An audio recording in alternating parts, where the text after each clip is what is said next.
Bonjour à tous et bienvenue dans cette nouvelle vidéo. Aujourd'hui, on va parler des foreign keys. Alors pourquoi parler des foreign keys? Parce que c'est un problème qui revient souvent sur comment on les utilise avec Laravel et surtout pourquoi elles ne fonctionnent pas avec SQLite par défaut. Souvent, les gens utilisent SQLite en test, leur foreign key ne fonctionne pas, alors qu'en production, elle fonctionne avec MySQL et ça peut entraîner des bugs et de la frustration et on se demande pourquoi ça ne fonctionne pas. Donc déjà, qu'est-ce que c'est qu'une foreign key? Une foreign key, c'est basé sur la base de données. Ça n'a pas du tout un rapport avec Laravel et Laravel n'a pas connaissance de nos foreign keys. La base de données, elle, quand on lui définit une foreign key, elle va permettre de lier une colonne d'une table à une autre colonne dans une autre table. Qu'est-ce que ça nous apporte? Alors ça nous apporte un petit gain de performance grâce aux index, mais ce n'est pas forcément la partie la plus intéressante. La partie la plus intéressante, c'est la contrainte d'intégrité. C'est-à-dire que si on a par exemple une table commons avec un user ID et une table users du coup avec une colonne ID, si on lie ces deux colonnes entre elles, la base de données va nous garantir qu'on ne pourra pas insérer un commentaire avec un user ID qui n'existe pas dans la table users. Donc si je crée un commentaire avec la user ID 3 et qu'il n'y a pas de users avec l'ID 3, la base de données va tout simplement refuser l'insertion. Donc ça, c'est le premier grand point. Le deuxième point, c'est après, une fois qu'on a inséré les données, elle va nous empêcher de faire des modifications de la base de données qui casseraient ces liens. Par exemple, si j'ai un utilisateur avec 3 commentaires et que j'essaye de supprimer cet utilisateur, la suppression va être refusée par la base de données parce qu'on aura toujours des commentaires liés à cet utilisateur-là. Donc si on ne fait rien, si on acceptait cette suppression, on se retrouverait avec 3 commentaires qui n'auraient plus d'utilisateurs associés et du coup, ça pourrait entraîner des bugs dans nos applications. Alors ça pourrait être un petit problème parce que dans les applications, généralement, lorsqu'on supprime un utilisateur, on veut supprimer tous ces commentaires et toutes ces choses-là. Mais ce n'est pas quelque chose qu'on veut faire obligatoirement. Et c'est pour ça que ce n'est pas fait par défaut, mais on va voir comment le faire par défaut justement avec les migrations. Donc comme je l'ai dit, les foreign keys, c'est quelque chose qui se fait dans la base de données. Donc du coup, on va plutôt interagir avec les migrations. Comment créer une foreign key? C'est assez simple et assez lisible avec Laravel. On va tout simplement avoir la fonction foreign en lui passant la colonne qui est la colonne étrangère, donc le user ID dans notre cas, qui va référencer une autre colonne, on, une autre table. Et ça, on va le faire dans notre migration. Donc j'ai créé un nouveau projet Laravel, et donc à partir des deux migrations de base, donc dans Database Migrations, on a une table users et on a une table password resets, avec un email dans les deux. Et donc voilà, pour l'exemple, pour la démo, je vais lier la colonne email de password resets à la colonne users. Donc on va faire table, flèche foreign. Donc la foreign, ça va être la colonne qui est ici, donc la colonne email.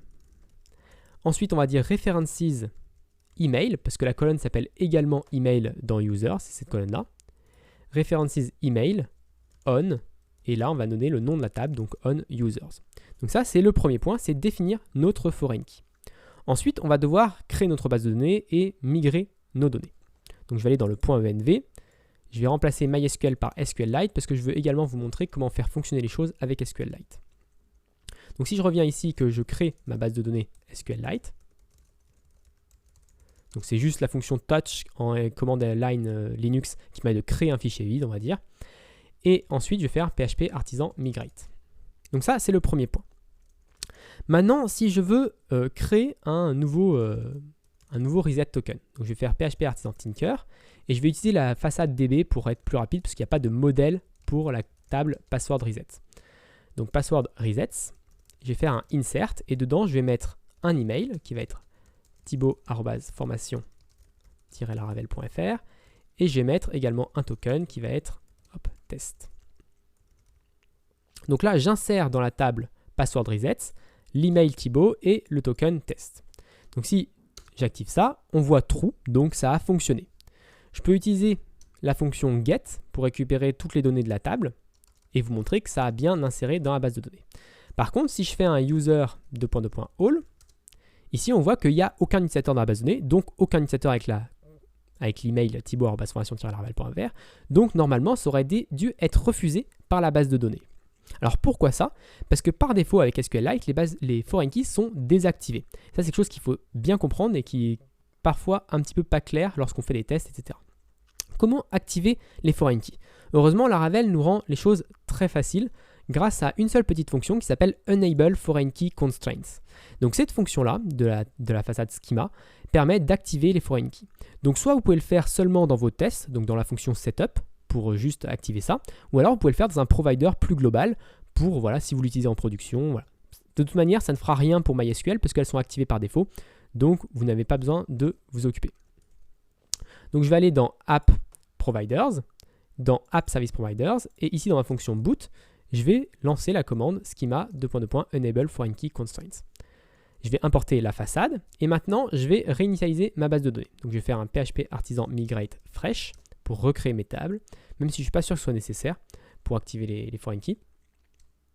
Et je vais refaire un PHP artisan tinker. Cette fois-ci, si je veux insérer un élément, on voit que j'ai une integrity constraint violation, ce qui permet de dire que je n'ai pas pu insérer les données. Et si j'affiche ce qu'il y a toujours vide dans la table password reset. On n'a pas pu faire l'insertion. Par contre, si je crée un utilisateur, donc si je fais un user create, avec un name qui va être Thibaut, un email qui va être thibaut@formation-laravel.fr et un password qui va être test. Donc si je crée cet utilisateur-là, donc là il a été créé dans la base de données, et que maintenant je réessaye de faire mon insertion dans password reset, cette fois-ci ça a fonctionné parce que l'utilisateur existe. Donc je peux en créer plusieurs, pas de souci. Maintenant, revenons à notre deuxième problème qui est que si j'essaye de supprimer l'utilisateur, donc là si je récupère le premier utilisateur et que je fais un delete dessus, normalement ça ne devrait pas fonctionner. Donc si j'active, effectivement ça ne fonctionne pas parce qu'on a des liens dans password reset qui ne sont pas gérés. Donc comment faire pour gérer ces liens justement? On a deux solutions. Soit on le fait en PHP, soit on le fait en SQL. Alors je vous conseillerais toujours, dès que vous pouvez le faire en SQL, ce sera plus performant et sera beaucoup plus simple à mettre en place. Mais dans certains cas, quand on essaye de faire des choses un petit peu plus complexes, on peut avoir besoin de le faire en PHP. Donc je vais vous montrer les deux solutions. En PHP, comment on va faire? On va utiliser les événements d'Eloquent. Donc en fait, il faut savoir que Eloquent génère des événements dès qu'il se passe quelque chose sur un modèle. Et on peut écouter sur ces événements et réagir à ces événements avec certains moyens. Donc là, je vais faire un moyen très rapidement. Je vais faire utiliser la fonction boot, static function boot de Laravel. Alors, il ne faut pas oublier de faire le parent de boot pour bien que la Eloquent puisse se charger correctement. Et ensuite, ici, on peut utiliser la fonction deleting qui est appelée juste avant de supprimer le modèle. Et donc, cette fonction, elle va prendre en paramètre l'utilisateur qui va être supprimé dans pas longtemps. Et on va pouvoir ici réagir à la suppression de cet utilisateur-là. Donc ce que je peux faire, c'est que je peux faire un db::table password resets where email user email. Donc on va sélectionner uniquement les éléments qui correspondent à cet email-là et on va lancer la fonction delete sur ces choses-là. Je vais importer la façade db, ce qu'il y a besoin. Et donc cette ligne-là va être exécutée juste avant de supprimer l'utilisateur. Et du coup, ça va supprimer les passwords reset qui sont liés et ensuite supprimer l'utilisateur et donc la suppression va bien fonctionner. Donc ça, c'est la première étape. Et c'est quelque chose qui est, on va dire, pas très performant, qui rajoute un peu de code et je vous rappelle, voilà, c'est pas forcément la meilleure solution. Par contre, on peut faire des choses un peu plus poussées ici. Par exemple, on pourrait déplacer tous les commentaires qui appartiennent à l'user ID qui va être supprimé. Imagine que supprime l'utilisateur avec l'identifiant 3. Il a 3 commentaires. Et je vais remplacer ce user ID 3 par un user ID 1 qui est un utilisateur anonyme. En fait, un utilisateur qui me sert juste à afficher anonyme et à pas casser mes commentaires existants. Ça peut être une des solutions, une des raisons pour laquelle on veut passer par PHP pour ce genre de choses. Alors, je vais quand même vérifier que ça fonctionne bien. Donc, je vais revenir ici, recharger mon PHP Artisan Tinker. Donc, je vous rappelle, j'ai 3 tokens dans la base de données. J'ai un utilisateur normalement, si je le retrouve, voilà, j'ai un utilisateur. Et si j'essaye de supprimer l'utilisateur, cette fois-ci, ça fonctionne. On n'a plus aucun utilisateur dans la base de données et je n'ai plus aucun password reset dans la base de données, donc tout a bien été supprimé les uns après les autres. Maintenant, on va faire la solution la plus efficace, qui est la solution avec SQL. Donc SQL, on peut lui dire que lorsque l'on crée une foreign key, on peut lui dire que lorsque un des éléments est supprimé, on veut supprimer les autres. Et comment on fait ça? On va utiliser le onDelete cascade. Donc en fait, c'est quand on supprime une foreign key, on va cascade la suppression sur les éléments enfants. Donc là, je vais revenir sur ma migration. Et ici, je vais rajouter juste onDelete cascade. Donc si on supprime le user, on va supprimer également les passwords reset associés. Et ça, c'est la solution la plus efficace. Donc je vais refaire un migrate fresh de ma base de données. Cette fois-ci, j'ai bien besoin parce que pour rajouter le onDelete, il faut faire une migration sinon. Et en Tinker, je vais refaire, on va dire, les choses de tout à l'heure. C'est-à-dire que je vais... il faut d'abord que je crée, j'ai quand même toujours les migrations, donc il faut toujours créer l'utilisateur d'abord. Donc je vais créer mon utilisateur. Ensuite, je vais créer 3 passwords reset, comme on a fait tout à l'heure. Et si je fais, alors, j'ai oublié une chose importante, c'est de supprimer dans mon user ici, de commenter cette partie-là, parce que sinon on va retaper cette méthode-là et du coup ça va refonctionner de la même manière.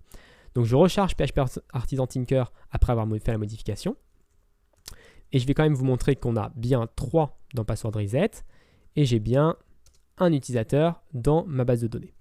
Et si je supprime l'utilisateur, cette fois-ci, tout fonctionne également, et sauf que cette fois-ci, c'est la base de données qui s'est chargée de faire les suppressions, et donc du coup, c'est plus efficace, il y a moins de code, on voit que c'est juste rajouter le onDelete cascade ici dans la migration, alors que sinon, on devait rajouter dans user toute la fonction de deleting, etc. Donc, c'est quand même beaucoup plus efficace. Donc voilà pour cette petite vidéo de présentation des foreign keys. J'espère qu'elles vous ont permis de comprendre pourquoi ça ne fonctionnait pas avec SQLite. Il faut bien activer les foreign keys avec SQLite parce qu'elles ne sont pas par défaut. Et également comment utiliser les onDelete cascade ou alors les événements eloquent pour gérer justement ces clés étrangères lorsque l'on supprime ou qu'on modifie des modèles. En attendant, si cette vidéo vous a plu, j'espère qu'elle vous a plu. Si elle vous a plu, n'hésitez pas à vous abonner et à la partager. Et moi, je vous donne rendez-vous très rapidement dans une autre vidéo sur Laravel.